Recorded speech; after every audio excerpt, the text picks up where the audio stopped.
एक समय की बात है। उत्तराखंड के जंगली इलाके से बस गुजर रही थी। दूर दूर तक फैला घना जंगल था और उस जंगल में जगह जगह पर चेतावनी बोर्ड लगे हुए थे जो वहां होने वाले खतरे से आगाह कर रहे थे। शाम हो चुकी थी और काफी अंधेरा भी हो गया था, जो कि जंगल को और भी डरावना बना रहा था।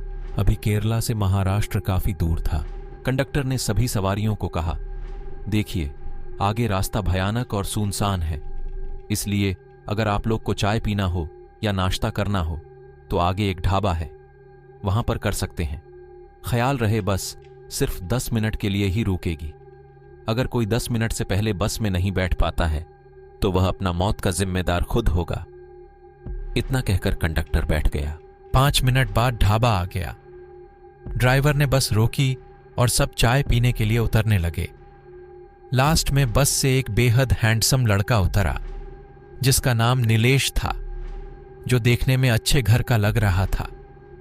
उसे पेशाब लगा तो वह पेशाब करने के लिए जगह खोज रहा था, लेकिन आसपास सवारियां ही दिखाई दे रही थीं।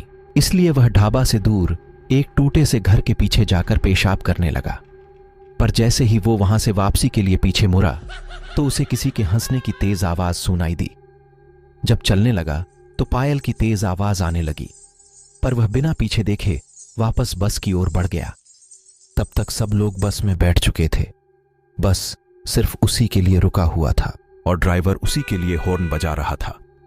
जैसे ही वह लड़का बैठा वैसे ही बस फिर से चल पड़ी, पर वह लड़का अभी भी परेशान दिख रहा था और घबराहट में उसके चेहरे पर पसीने की बूंदें झलक रही थीं।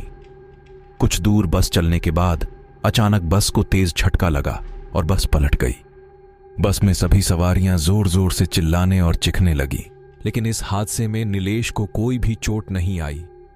नीलेश जैसे तैसे बस की ग्रिल से बाहर निकला और सड़क पर इधर उधर दौड़ने लगा कि शायद कोई मदद मिल जाए, लेकिन रात के अंधेरे में कहीं कोई नजर नहीं आ रहा था। नीलेश जोर जोर से चिल्लाए जा रहा था, पर उस घने जंगल में उसकी चीख कोई नहीं सुन रहा था। आज अमावस्या की रात थी। चारों ओर सिर्फ रोने की आवाज आ रही थी जो जंगल के सन्नाटे को चीर रहा था। नीलेश उन सबको चेक कर रहा था कि शायद कोई जिंदा हो, पर कंडक्टर से लेकर ड्राइवर तक सारी सवारियां मर चुकी थीं। यह नीलेश की जिंदगी का पहला हादसा था। नीलेश का फोन भी डेड हो चुका था। सवारियों के फोन चेक किए तो पता चला कि नेटवर्क ही नहीं आ रहा है। नीलेश हैरान परेशान सा इधर उधर घूम रहा था कि अचानक बस के पीछे से किसी के रोने की आवाज सुनाई दी, जिसको सुनकर नीलेश आवाज की ओर बढ़ा, पर मन में डर भी था। फिर भी हिम्मत कर नीलेश बस के पीछे पहुंचा तो देखा वहां पर नीलेश के ही उम्र की लड़की जोर जोर से रो रही थी। सुनिए, ये देख करके नीलेश ने डरते हुए पूछा, पर कोई जवाब नीलेश को नहीं मिला तो नीलेश ने फिर से अपना सवाल दोहराया, सुनिए, कौन है आप और यहां रो क्यों रही हैं? ये सुनकर के भी वह लड़की कोई जवाब नहीं दिया। नीलेश को थोड़ा सा गुस्सा आ जाता है। फिर वह कठोर स्वर में बोला, आप बता रही हैं या मैं जाऊं? ये सुनकर के वह लड़की अपना सर ऊपर उठाती है, पर नीलेश तो उसकी खूबसूरती देखकर उसमें खो जाता है। वो बेहद ही खूबसूरत थी, जो कि किसी को भी आकर्षित कर सकती थी। यह देखकर नीलेश की बोलती बंद हो जाती है। वह लड़की अपना हाथ नीलेश के कंधे पर रखा और धीमे से स्वर में बोली, क्या हुआ? कुछ कह रहे थे ना? नीलेश के नहीं सुनने पर लड़की ने एक चुटकी बजाई और चुटकी बजते ही मानो नीलेश का सम्मोहन टूट गया हो और वह बोला, जी आपने कुछ कहा क्या? आप ठीक है ना? लड़की हिचकिचाते हुए बोली, जी मैं ठीक हूं अब। नीलेश खुद को संभालते हुए बोला, आप कौन हैं और यहां रो क्यों रही हैं? नीलेश ने कहा, पर उसकी नजरें लड़की से हटने को तैयार ही नहीं थीं। ये सुन के लड़की फिर रोने लगी। सुनसान काली अंधेरी रात में उसका रोना जंगल को और भी डरावना बना रहा था।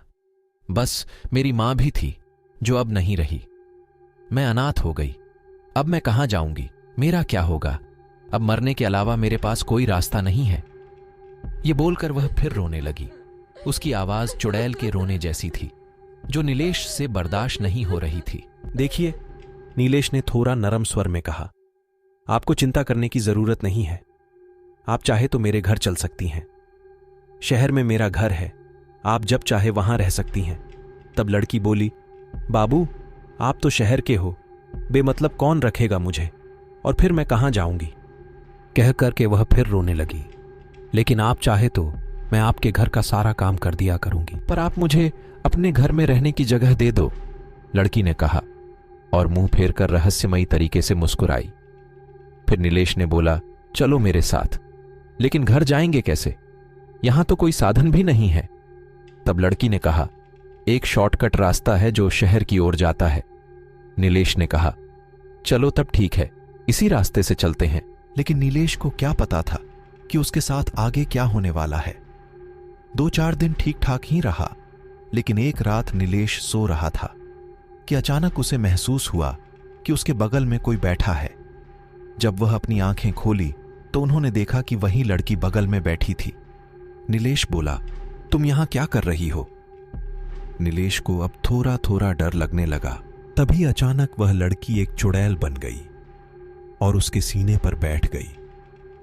उसने अपने नुकीले नाखून से उसका सीना फाड़ दिया और नीलेश की चीख पूरे घर में गूंज उठी और चुड़ैल एक एक करके सारे घर वाले सदस्यों को मौत की घाट उतार दी और उसका वंश हमेशा के लिए खत्म हो गई। तो दोस्तों, ऐसे ही कहानी सुनने के लिए चैनल को जरूर सब्सक्राइब करें। धन्यवाद।